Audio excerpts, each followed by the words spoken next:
Hey everyone, Christopher Ruocchio here of Sun Eater, back with another monthly update video for you. This for April of 2025.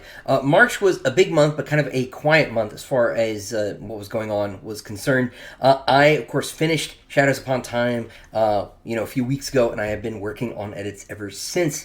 I am sort of through my first pass on the book. That went very well. I got the book down from 433,000 words to 407,000 words, which is not nearly so far as I would have liked to have gotten it on that first pass, but that is as far as we got. And now I am working through the manuscript to address sort of things that I had flagged. I put @ signs in the manuscript as I go, usually for things like translating Sielson language dialogue, right? Or a term that I won't have settled on, or a scene that's not quite working. Anyway, I had 444 of those when I started. I'm down now to 175, 176, something like that.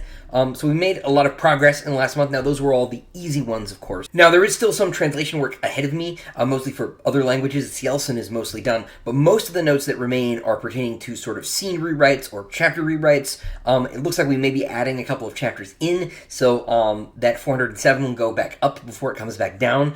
It is looking very unlikely, like I will hit my sort of pie-in-the-sky target of getting the book down to 350,000 words, which is, of course, great news for those of you who like the giant door stoppers. It is, of course, bad news for me, because it means I wrote a giant door stopper. Although the ship has sort of sailed on that one, so I probably need to get over it, Christopher. In any case, things are they're going very well. I'm feeling very good about the book at the moment. I'm hoping that I will be done with this first pass of major revisions by the end of April. We will see. I have until July to finish up edits on the book, so there is time, but I'd like to be able to go back through things again with my editor and see if we can tighten things up and clean things up and make sure everything makes sense at least once, maybe twice more, before we are out of time and before July gets here.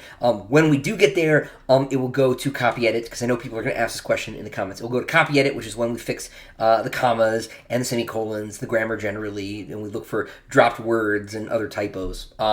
And just sort of little micro contradictions, sort of line by line stuff. Stuff that won't damage most people's enjoyability of the book. And it is at that point, it is in the summer, that the book will go to something like an e-arc, if we are going to do an e-arc. Now, there will not be a paid for purchase e-arc like there was with Disquiet Gods. That was a feature of Baen Books and how they do business. They are the only publisher, to my knowledge, that does that. So if you want to get an advanced reading copy of Book 7, the only way to do that is going to be to apply. It will probably be on NetGalley. I believe that's a service that my publisher DAW uses. So that will be the only way to get it, and that's usually just for critics and book bloggers and things like that. So I know people are going to ask. So we do not have the paid e-arc that we had with Disquiet Gods. That's just not going to happen. It's just a Baen thing. So that is Book 7. What else is going on in the world of Sun Eater at the moment? Well, the next big thing, of course, are special editions. We've been working on 3 different special editions, 3 different companies for the last couple of years. Where are things with those? Well, the one that's moving along the fastest and the most is, of course, Broken Binding. Broken Binding has already done the first 3 books. We are reprinting the first 3 books again. Those have already been up for pre-sale. Link for that should be in the description down below. I believe they still have some sets left. You purchase the 3 as a set.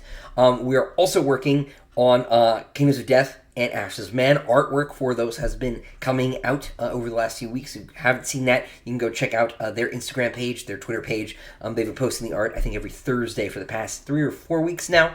And very, very happy with how all the artwork for those came out. Renee Eigner, Penglu did a wonderful job. It's been really, really fun, too, to work on the later books in the series. At this point, between Andorita Books and the Diamond Edition in particular, because it did so much work on the Diamond Edition, we did so much art for that. I have really worked Empire of Silence to death, so it's been exciting to get to the later chapters of the series, other parts of the universe, and that's been very, very fun. I need to write introductions for the Broken Binding editions for both Kingdoms of Death and Ashes of Man, and I need to do that by the end of April. So that is also on my to-do list for the near future, so I will be doing that very, very soon. People don't know those introductions are not just the usual sort of authors saying how much they enjoyed writing the book kind of thing. They are actually in-universe things. They are documents from characters in the world of the Sun Eater talking about the events of the books. And so they are a little bit more substantive, a little bit more hopefully interesting to you as readers. Now, there are two other special editions of work. The next one is, as I already mentioned, Andorita Books. And Andorita Books has been working on a book called The Murdered Son for a little while now. Had some difficulty with printers, which is unfortunately very common in the fine press industry. But we are all moving ahead now. Things are looking very good. I actually will be receiving the signature pages for The Murdered Son here tomorrow. I am not sure if I'll be doing a signing stream for those or not, but they will be they'll be on their way very soon.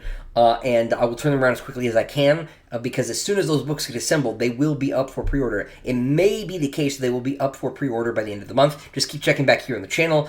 Check my newsletter, Facebook, etc. Check their website at andoritabooks.co.uk for more information. If you aren't signed up for their newsletter, please do that. Of course, people who've been buying the collector's editions from them already have first dibs, but there are still more copies for sale, so that'll be first come, first served, and purchasing The Murdered Son will get you on their roster for when they do their edition of Empire of Silence, which will be very soon. That will be this summer. The artwork for that is all done. The new material for that is all written, which is very exciting, and Kieran Yanner did all the artwork for that, interior and a new cover for Empire of Silence as well, and he is actually starting work on Howling Dark now, so we are trying to get ahead on those. It probably will be the case over the years to come that Andorita will move faster than I am with the Diamond editions, but we will see. Now, as for the Diamond editions, Howling Dark is still not exactly on hold, but I have not been able to work on the editorial revisions that I need to work on for the Diamond edition of Howling Dark, because I've been working on book 7, and so that part at least is still on hold. The artists, both James Cook and John Barry Ballaran, are both still at work. We've got a couple pieces left from both of them to wrap things up. By the time it goes up for pre-order, they should be basically done. I'm hoping they will finish all the artwork this month, which will be very exciting. That means that the distance between the pre-orders launching and the books going to the factory will be very, very small. That will be a very, very short period of time, which was not the case with Empire of Silence. So we're trying to learn from past mistakes, get the process sort of more smoothed out so that we can keep moving forward and making these special editions for you. So I don't have a date yet for the pre-order on really any of these. Actually, I believe the Broken Binding, Kingdoms of Death, and Ashes of Man will be something like October this year. Murdered Son should be later this month, and I think Andorita Books' Empire of Silence will be June, July, something like that.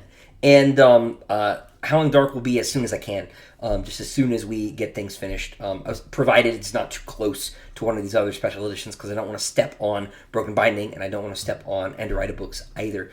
So we've got a lot of stuff in the works here, but please be patient with us. We're getting these special editions out the door as quickly as we can. They're going to all be wonderful. Can't wait to share them with you. Can't wait to show them all off.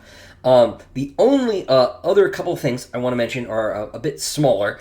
If you are on the Patreon, we've got another batch of Sun Eater character trading cards coming out this month in April. Should be within the next couple of weeks. Just getting a couple other things out of the way before I worry about packing another batch of cards and mailing those out.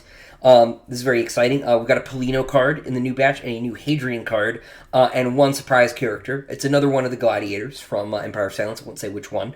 I got to pick that one and just try to keep one of the cards every batch a surprise for everybody. Those will be in the mail very soon. If not, next week, the week after, they will be in the mail before the end of April. They're all done. 2 of the 3 lore pages are written. I just need to finish the 3rd one and get everything uploaded and squared away, and then get all the packs packed and in the mail. And so it'll be pretty soon. We're just working on getting a couple of things out of the way here first. But from my perspective, that's not even the big news insofar as the Patreon stuff is concerned, because earlier this year I committed to writing 3 original stories for the Patreon in an attempt to provide more value to the folks who subscribe to me over there, and to you, my readers, generally, give me an excuse to write more short stories. And I decided that those stories were all going to be Adaman stories. Now, if you're watching this and you're not familiar with Adaman, and that's most of you probably, Adaman is my one non-Sun Eater thing. It is my epic fantasy idea, my sword sorcery idea, if we want to be really technical. But it is a fantasy series, fantasy setting. There are no books. There are only 2 short stories at the moment. One is called The Barrow King, which you can read for free. A link to that is in the description down below. And there's another called The Shrine of Lost Stars, which you can read on the Patreon, but is coming out in print in a book called Swords and Larceny later this year. It's edited by Mark Finn and David Afsharirad. and I think that's like October or November this year. So it right around book 7 is the point. But this month on the 10th, I will be releasing the third Adaman story. It's called The Pilgrim Road, and it is another one of these fantasy setting stories. Just had a very great time writing them. They've been very, very fun, and to sort of build a new universe and to get into the head of this new character and into this new place has been very, very fun for me. So the first thing I did to celebrate writing book 7, finishing book 7, at least the rough draft, was write an Adaman story, and that will be out very soon, and it'll have a little bit of a surprise along with it, which I am excited about. Now, if you are not a patron and you don't want to be a patron, you can still read the story. Patreon has made it possible for non-members to purchase posts, and I will make this short story available for purchase to non-patrons. So if you want to check it out, you can do so. I will have a link for that out for you on the 10th of this month. I'm very excited to see what everybody thinks. And again, you could read The Barrow King at the link in the description down below. And the last thing that I want to mention, if you haven't seen the community post already, is that we're doing a little bit of a garage sale around here, literally. I had a bunch of books left over from the last couple of conventions that I went to, and just books that had been lying around for a long time. And my wife and I decided it was time to get them out of the house if we can. So we have been packing up for a while now. We got the first 3, I think, post office trips done. I was clearly nostalgic for my days of packing diamond editions, and so we've been packing those up. So there are still books, however, especially if you're looking for foreign editions. I've got some copies of my German, my French, and I think a couple Polish copies and a couple Italian copies as well. I may be mistaken. I've got some of my old Bane Books anthologies as well, if you want kind of harder to find stuff, let's say. Rarer is probably too shiny a word, but harder to find stuff. And of course, I will sign them and I will personalize them for you as a thank you for getting them out of my garage. But I also do have some normal books as well. I've got some paperback copies, especially of books 4 and 5 left over. If you would like to get something signed directly from me, you can do that. And a link for that is in the description down below. But that about does it for this month's update. So until next time, ladies and gentlemen, farewell.